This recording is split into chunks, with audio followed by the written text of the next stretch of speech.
Telugu audio book ఛానల్కు స్వాగతం. అమరావతి కథలు. సత్యం శంకరమంచి. అప్పడాల అసెంబ్లీ. సూరమ్మగారి పిల్లలు వెళ్లి ఇంటింటికి చెప్పొచ్చారు. మా ఇంట్లో ఇవాళ అప్పడాలు వత్తుతున్నారు, మీరు రావాల్సింది అని. బజార్లో ఆడంగులు వంటలు త్వరగా ముగించారు. మగవాళ్లకి పిల్లలకి వెంటనే వడ్డించారు. తాము చకచక 2 మెతుకులు గతికి పీట అప్పడాల కర్రతో సూరమ్మగారింటికి బయలుదేరారు. వీధి చివరినున్న శాంతమ్మ తను వెళ్లనా వద్దా అని ఆలోచనలో పడింది. సుబ్బం వచ్చి తీరుతుంది. దాని మొహం చూస్తే ఒళ్ళు మండుతుంది. తన్ని నీలా ట్రేవలో ఎంతలేసి మాటలంది, వెళ్లకూడదని నిశ్చయించుకుంది. ఇంతలో చటుక్కున జ్ఞాపకం వచ్చింది, ఇవాళ సుబ్బమ్మ కునికిపడిపోతానన్నదని. ఇంకే సంతోషంగా లేచి పనులు ముగించుకుని వంటింటికి గొల్లెం పెట్టి కుక్క వస్తుందేమో జాగ్రత్తని భర్తకి చెప్పి పీట అప్పడాల కర్రతో సూరమ్మింటికి బయలుదేరింది. శాంతమ్మ గుమ్మంలో అడుగు పెడుతుంటే సుబ్బమ్మ గొంతు వినిపించింది. సుబ్బమ్మ చెప్తుంది, కునికిపాడు వెళ్దాం అనుకున్నానా, పడవ రేవు దాటిపోయింది, ఎండవేళ ఎందుకులే అని మానేశాను. ఏ నాటికి ఎక్కడ ప్రాప్తమో. శాంతమ్మ వెనక్కి తిరిగి వెళ్ళిపోదాం అనుకుంది.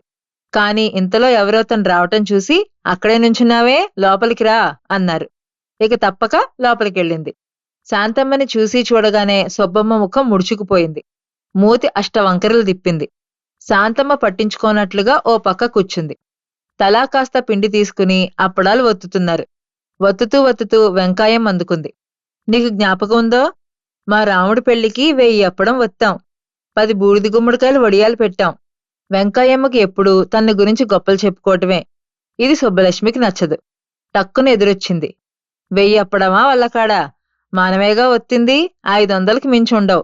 వెంకాయమ్మ చొరచొరా చూసి, నీది పాడునోరే, పోనీ ఓ 100 తక్కువే అనుకో, పెళ్లి గురించి చెప్తుంటే వల్లకాడంటావా. ఓయబ్బా, నా నోరులలాంటిది, మేం చదువుకున్నామా పాడా అంది సుబ్బలక్ష్మి. వెంకాయమ్మ సుమతి శతకం దాకా చదువుకుంది. సుబ్బలక్ష్మి స్కూల్కు వెళ్లలేదు. వెంకాయమ్మ తిరిగి అందుకోబోతే ఎవరో సర్దేశారు. అప్పడాలు వత్తుతోందే కాని శాంతమ్మ సుబ్బమ్మని ఎలాగైనా సాధించి నలుగురిలో 4 పెట్టాలని ఆలోచిస్తోంది. సుబ్బమ్మ కూడా ఆ పట్టు మీదే ఉంది. సుబ్బమ్మ ఆ చివరి నుంచి అంది, మనం అనుకుంటాం గాని మనుషులంతా ఒకటే కాదమ్మా. తగాదా పెట్టి సంతోషించేవాళ్ళు చాలా మంది ఉంటారు. చెప్పడమైతే అందరికీ చెప్పింది, కాని ఎవరిని గురించో చెప్పలేదు. చెప్పటం ఎందుకు, బంతి విసిరితే టక్కున అందుకున్నట్లు శాంతమ్మ ఫెడేల్మని సమాధానం చెప్పింది. తంపులు పెట్టి తన్నుకుంటే చూద్దామనుకునేదాన్నా, నేను తగాదాలు పెడతానా, నేను తంపులు పెడతానా, నన్ను చూస్తే చాలు కళ్లల్లో నిప్పులు పోసుకుంటావు. నేను చంద్రహారం చేయించుకున్నాననేగా నీమంట. ఓ అబ్బా, నగలు వెలిగిపోతోంది ఐశ్వర్యం. మొన్న పెళ్లిలో బూజుంబంతి పాట నేను పాడానని కదూ నీ ఏడుపు. ఆహా, ఏమి పాట, వినలేక చచ్చాం. చస్తే ఇక్కడికి దెయ్యమై వచ్చావా? నన్ను చావమంటావా పాపిష్టిదానా, నన్ను దెయ్యమంటావా రాక్షసి. అప్పడాల కర్రలు తీసుకుని ఒకళ్ళ మీదకొకళ్ళు లేచారు. మిగతా ఆడవాళ్ళు మధ్యలోకొచ్చి యుద్ధం ఆపారు. దాని పుటకే అంతా, దాని వంశమే అంతా, ఇంకా తిట్టుకుంటున్నారు సుబ్బమ్మ శాంతమ్మ. ఓ ముసలమ్మ మధ్యకొచ్చి, ఇన్నేళ్ళొచ్చినాయి సిగ్గులేదు అని ఇద్దరినీ విడదీసి కూర్చోబెట్టింది. నోరెత్తారంటే పేటతో నెత్తి బాదుతానంది.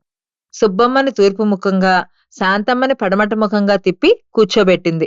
మాట్లాడకుండా అప్పడాలు వత్తమని శాసించింది. సుబ్బమ్మ శాంతమ్మ మౌనంగా వత్తుతున్నారు. ముసలమ్మంది, ఎవరన్నం వాళ్ళు తింటున్నారు, ఏళ్లు పైకొచ్చాయి, పిల్లలు ఎదిగొచ్చారు, కలిసికట్టుగా బతకడం ఎప్పటికొస్తుంది. సుబ్బమ్మ శాంతమ్మ మాట్లాడకుండా వత్తుతుంటే ఒకళ్ళ మీద ఒకళ్ళకి కోపం దిగిపోయింది. తిట్టుకున్నందుకు సిగ్గుపడిపోయారిద్దరూ.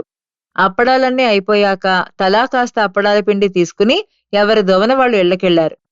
శాంతమ్మ వేడి అన్నంలో నెయ్యి వేసి అప్పడాల పిండి భర్తకి వడ్డించి, యాండి, మన పిల్లని సుబ్బమ్మ కొడుక్కిస్తే ఎలా ఉంటుంది అంది. మా ఛానల్ కనుక మీకు నచ్చినట్లయితే లైక్ చేయండి, షేర్ చేయండి, సబ్స్క్రైబ్ చేయండి.